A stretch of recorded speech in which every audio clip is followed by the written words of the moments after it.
میں نے کالم پڑھا، کالم میں کالم نگار نے اپنے گورے کولیگ سے پوچھا کہ تم مسلمان کیوں نہیں ہو جاتے؟ اس نے مسکرا کر جواب دیا، تم مجھے کوئی اچھی سی ریزن دے دو، then I will accept Islam, میں اسلام قبول کر لوں گا۔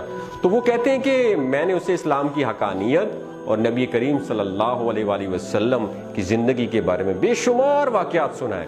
میں نے ان لوگوں کا حوالہ بھی دیا جو عیسائیت، یہودیت، بدھزم اور ہندو مت چھوڑ کر مسلمان ہو گئے تھے۔ میں نے اسے یہ بھی بتایا کہ تم مسلمان ہونے کے بعد سیدھا جنت میں جاؤ گے، اور بڑی توجہ سے وہ میری بات سنتا رہا۔ میں خاموش ہوا تو اس نے ہنس کر کہا، ہماری کمپنی میں 2 درجن مسلمان ہیں، تم مجھے کسی ایک کا حوالہ دو جس کو دیکھ کر میں مسلمان ہو جاؤں۔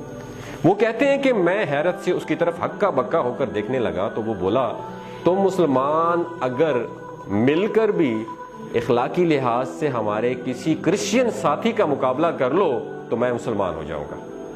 وہ رکا اور اس کے بعد وہ کہتے ہیں کہ مجھ سے پوچھا، کیا تم لوگ حلال کھاتے ہو؟ تو وہ کہتے ہیں کہ میں نے سینے پر ہاتھ رکھ کر جواب دیا، الحمدللہ مسلمان حرام نہیں کھاتے۔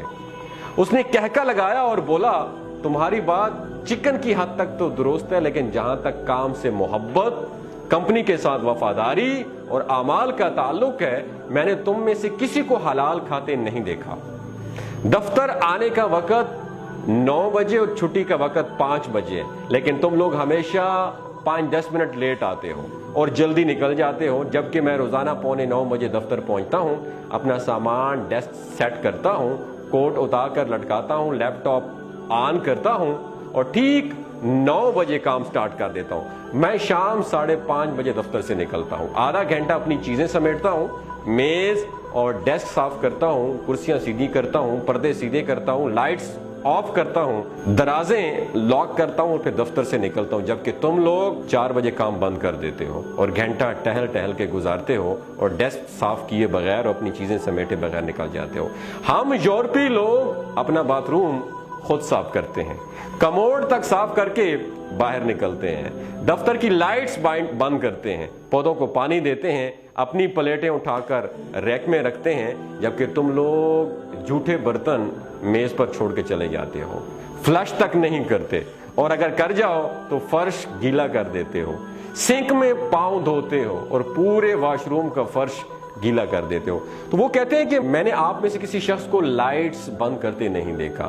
آپ کے لوگوں کے ڈیسک پر پورا ایک میس ہوتا ہے، دسترخوان ہوتا ہے، کوئی چیز ترتیب سے نہیں ہوتی ہے۔ آپ لوگوں کے لباس پر بھی سلوٹیں ہوتی ہیں اور ہاتھ بھی گیلے ہوتے ہیں۔ آپ لوگ دوسروں کی طرف دیکھ کر مسکرانا بھی جرم سمجھتے ہو۔ کام لٹکانا آپ لوگوں کی عادت ہے اور کام کے دوران گپ لگانا آپ لوگوں کا مشغلہ ہے۔ آپ لوگ کھانا بھی نہایت بدتمیزی سے کھاتے ہو، منہ سے چپ چپ کی آوازیں نکلتی ہیں اور چائے بھی شڑپ شڑپ کر کے پیتے ہو۔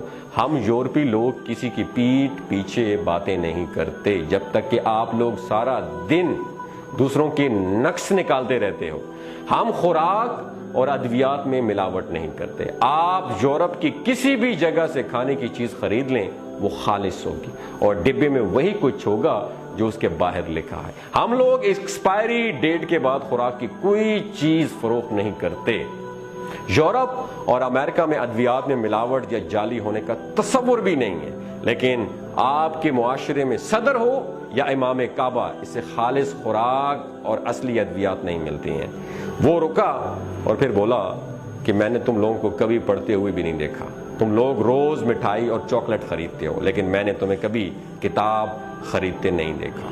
کتاب اور علم سے یہ دوری میرے لیے حیران کن ہے۔ ہم مرغی ہو یا گائے ذبح کرتے ہیں جب ذبح خانے ہوں، شہریوں کو اس کا خون نظر آتا ہے اور نہ ہی اوجڑی، جبکہ تم لوگ روزانہ گلیوں اور بازاروں میں جانور ذبح کرتے ہو اور اسے نالیوں میں تڑپنے کے لیے چھوڑ دیتے ہو، اور آخر میں اس کی آلائشیں چوکوں اور گلیوں میں پھینک کر چلے جاتے ہو اور انہیں کتے، کوے اور چیلیں بھنبوڑتے رہتے ہیں۔ تم تنور پر چلے جاؤ یا قصاب کی دکان پر، وہاں مکھیاں اور کاکروچ تمہیں ویلکم کریں گی۔ تم اپنے مولوی حضرات کو دیکھ لو، ان کا لباس گندا، حلیہ بے پرواہ اور پیٹ حدیں کراس کرتا ہوا نظر آئے گا۔ سوال یہ ہے کہ جو شخص اپنے 6 فٹ کے قد پر اسلام نافذ نہیں کر سکا، اس سے مجھے کتنا ایمان مل جائے گا؟ اور آخری بات، کیا تمہارے معاشرے میں عورتوں،